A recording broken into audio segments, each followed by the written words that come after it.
I really love my grandma. Please don't get me wrong. I long for all her baking and her making me her famous sponge. The younger generation give bad stick to OAPs. But please, give them a break. Wouldn't you be grumpy if you ached in places that you never knew could ache? And wouldn't you make just a few and somewhat crude remarks about your drooping private parts? And maybe it's okay to be the tiniest bit racist. Well, not really.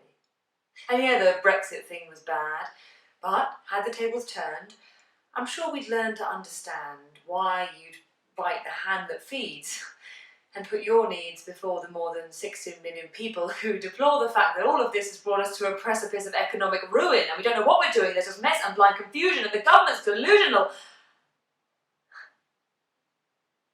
But I do really love my grandma. Please believe me now. Like how she makes a roast that boasts at least 300 Yorkshires. And the more she feeds her family, the happier my nan will be. I think it's really lovely that she wants us all together. However, she's got some views that I wouldn't choose to live by. Like the fact she'd freak out if my brother turned out gay or didn't have a wedding day. A woman's place is in the kitchen, a phrase my grandma loves. How does she think we women cope at all with modern living? Oh, do you mind if I write my PhD while cooking my dear husband's tea?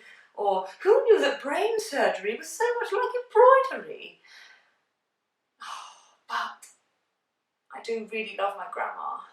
Please, I swear it's true. She's new to all this equality and political objectivity, so I cut her the slack she needs when she says something wrong. But how long can I go on trying to ignore the more outrageous things she thought appropriate to talk about when we're hanging out? An example. So, we're walking down the high street, and I'll feel my feet strike up a beat much faster than Nana can manage, and that's only because I've seen the sea of dreadful possibilities. I'll try to rush and get away, but then I'll hear her loud mouth say, "Gosh, isn't that young lady fat?" Or, "Blimey, would you look at that?" She shouts so loud that the whole crowd of midday shoppers turns around to see a whopper. A builder's bum so long that they should probably put on warning signs around the rim in case you fall and topple in. I see her eyes, they linger just a few moments too long. And before I know what's happening, her finger's down his bum. She's pulling up his boxers, the poor builder turns and knocks his mate right down the hole, and I'm inconsolable. Her laughter's uncontrollable. I think he might be dead. He fell 6 feet onto his head. And if that weren't enough, my grandma starts to wander off and yell, "What on earth's that awful smell? Are you getting that as well?" She turns to me for expertise on what can only be described as weed. I try to keep her walking, but she's always one for talking, so she stops and sniffs his pot.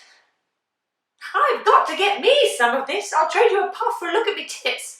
The poor boy chokes on the cloud of smoke. My grandma thinks the whole thing's a joke and pokes the joint right out of his hand as if this whole series of mishaps were planned. And now the poor stoner is turning bright blue. I'm huffing and puffing. I don't know what to do. My gran is such a liability, not just trading insults, but injuries.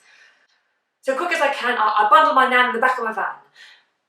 Well, actually my Polo, but that didn't rhyme, so.